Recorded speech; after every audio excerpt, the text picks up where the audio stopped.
வணக்கம். இன்னைக்கு நாம 2026 தமிழ்நாடு தேர்தலோட ரொம்பவே ஆச்சரியமான முடிவுகளை பத்தி தான் அலசப் போறோம். 2026 தேர்தல் ஒரு பெரிய புதிராவே இருக்கு. அரசியல் நிபுணர்கள் கூட இத பத்தி தான் பேசிட்டு இருக்காங்க. வாங்க, இந்த புதிருக்கு விடை என்னன்னு நாம சேர்ந்து கண்டுபிடிப்போம். சரி, நாம இன்னைக்கு என்னென்ன விஷயங்களை ஆழமா பார்க்க போறோம்னு ஒரு சின்ன லிஸ்ட் இதோ. வாங்க, இந்த தேர்தலோட மையப்புள்ளிக்கே போலாம். இது ரெண்டே ரெண்டு நம்பர் சொல்ற ஒரு விசித்திரமான கதை. மொத்தமா மாநில அளவுல பாத்தீங்கன்னா 85.1% வாக்குகள் பதிவாகியிருக்கு. ஆனா இது போன தேர்தலை விட கொஞ்சம் கம்மிதான். ஆனா இங்க தான் ஒரு ட்விஸ்ட். நம்ம தலைநகர் சென்னையில மட்டும் வழக்கத்துக்கு மாறா புதுசா 72,000 வாக்குகள் பதிவாகியிருக்கு. இது ஒரு பெரிய எழுச்சியாவே பார்க்கப்படுது. ஒரு பக்கம் மொத்த வாக்குப்பதிவு குறையுது, ஆனா இன்னொரு பக்கம் சென்னையில மட்டும் ஓட்டு அதிகமாகுது. அப்போ இந்த புது ஓட்டுகள்லாம் எங்கிருந்து வந்துச்சு? யார் இவங்க? இதுக்கு பதில் நம்ம அரசியல் களத்துல முதல் முறையா தங்களோட தடத்தை ரொம்ப ஆழமா பதிச்ச ஒரு புது சக்தி கிட்ட இருக்கு. ஆமாங்க, நாம பேசுறது முதல் முறை வாக்காளர்கள். அதாவது நம்ம ஜென்சி பத்தி தான். 18ல இருந்து 25 வயசுக்குள்ள இருக்கிற இவங்க அரசியல் மேல ரொம்ப ஆர்வமாவும் சமூக பொறுப்போடவும் இருக்காங்க. இவங்க தான் இப்போ தேர்தல் களத்தோட போக்கையே மாத்தி அமைக்கிறாங்க. சரி, இந்த புது வாக்காளர் சக்தி தேர்தலோட ஜியோகிரஃபியை எப்படி மாத்துச்சுன்னு இப்ப பார்க்கலாம். அதாவது, ஓட்டுகள் எங்க அதிகமா பதிவாச்சு. இப்ப நீங்க பாக்குற இந்த சார்ட்ல ஒரு ரொம்பவே சுவாரஸ்யமான விஷயம் இருக்கு. வருஷங்களா கிராமப்புறங்களை விட நகர்ப்புறங்கள்ல வாக்குப்பதிவு கம்மியா இருக்கும். ஆனா இப்ப பாருங்க, அந்த வித்தியாசம் ரொம்பவே குறைஞ்சிருக்கு. 2021ல 5.2% இருந்த அந்த கேப் இப்ப வரும் 2.1% தான். இது ஒரு பெரிய மாற்றம். இதிலிருந்து நமக்கு ரெண்டு முக்கியமான விஷயம் தெரிய வருது.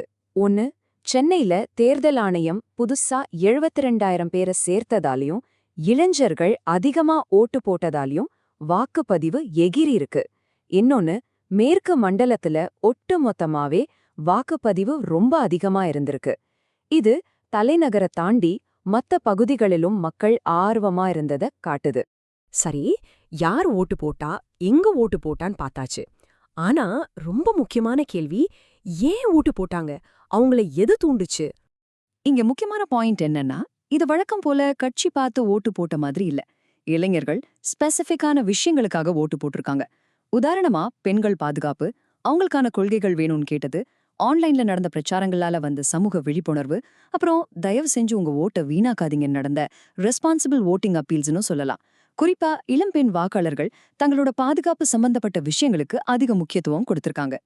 நிச்சயமா, தமிழ்நாட்டு அரசியல பத்தி பேசும்போது நம்ம சினிமா பிரபலங்களோட பங்க பத்தி பேசாம இருக்கவே முடியாது இல்லையா? அரசியல் ஆய்வாளர்கள் என்ன சொல்றாங்கன்னா, இந்த விஜய் ஃபேக்டர்ங்கிறது வெறும் சினிமா ரசிகர் பட்டாளத்தை மட்டும் குறிக்கல, அதுக்கு பதிலா இளைஞர்கள் கிட்ட இருந்த ஒருவித விரக்திய, கோபத்தை ஒரு அரசியல் நடவடிக்கையா மாத்துறதுக்கு ஒரு கருவியா இருந்திருக்கு. சரி, இப்ப நம்ம பார்த்து இந்த எல்லா விஷயங்களையும் ஒன்னா சேர்த்து பார்த்தா தமிழ்நாட்டோட அரசியல் எதிர்காலம் எப்படி இருக்க போகுது? சுருக்கமா சொல்லணும்னா 2026 தேர்தல் ஒரு ட்ரெய்லர் மாதிரி தான். இனி வரப்போற காலத்துல அரசியல், புதுசா ஓட்டு போட வர்ற, குறிப்பிட்ட கொள்கைகளுக்காக குரல் கொடுக்கிற தமிழ்நாட்டோட பல பகுதிகளில் இருந்து வர்ற இளைஞர்களால தான் தீர்மானிக்கப்பட போகுது. அப்போ அரசியல் கட்சிகள் என்ன பண்ணணும்? அவங்களோட பழைய ஃபார்முலா இனி வேலைக்கு ஆகாது. இளைஞர்களோட பிரச்சனைகளை நேரா பேசணும். சோஷியல் மீடியால அவங்க கூட உண்மையா கனெக்ட் ஆகணும். வெறுமனே பிரபலங்களை வச்சு ஓட்டு கேட்கறத தாண்டி கொள்கை ரீதியா செயல்படணும். முக்கியமா கிராமம் நகரம் வாக்குப்பதிவு வித்தியாசம் குறைஞ்சிட்டத மனசுல வச்சுக்கணும்.